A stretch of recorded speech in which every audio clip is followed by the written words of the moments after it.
বিধানসভা নির্বাচনে হেরে প্রথম প্রতিক্রিয়ায় নিজেকে মুক্ত পাখির সঙ্গে তুলনা করেছিলেন পশ্চিমবঙ্গের বিদায়ী মুখ্যমন্ত্রী মমতা বন্দ্যোপাধ্যায়। বলেছিলেন বিজেপি বিরোধী সর্বভারতীয় রাজনীতিতে সক্রিয় হবেন তিনি। ভোটের ফল প্রকাশের দুদিন না যেতেই এবার তারই দেখা মিলল। বৃহস্পতিবার কালীঘাটে নিজের বাসভবনে মমতার সঙ্গে দেখা করতে আসেন সমাজবাদী পার্টির নেতা ও উত্তরপ্রদেশের সাবেক মুখ্যমন্ত্রী অখিলেশ যাদব। সেখানে অখিলেশ দাবি করেন, বুলেট দিয়ে ভয় দেখিয়ে নির্বাচন হয়েছে পশ্চিমবঙ্গে।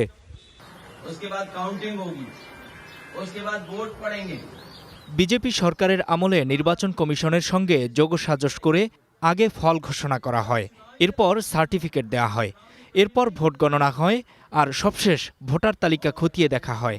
তারা পুরো নির্বাচনী প্রক্রিয়াটাই বদলে দিয়েছে।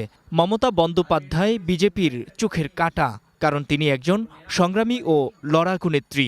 তিনি কখনোই আশা হারাবেন না। বিজেপি তাকে ভয় পায় কারণ তিনি দেশের অর্ধেক নারীর প্রতিনিধিত্ব করেন। রাজ্যের রাজনৈতিক উত্তেজনার মধ্যে অখিলেশ মমতার বৈঠক নিয়ে তীব্র কটাক্ষ করেছে বিজেপি। देखिए बात यही है, अखिलेश का भी सारे चले गए। অখিলেশ যাদবের রাজনৈতিক ভিত্তি এখন অনেকটাই দুর্বল হয়ে পড়েছে।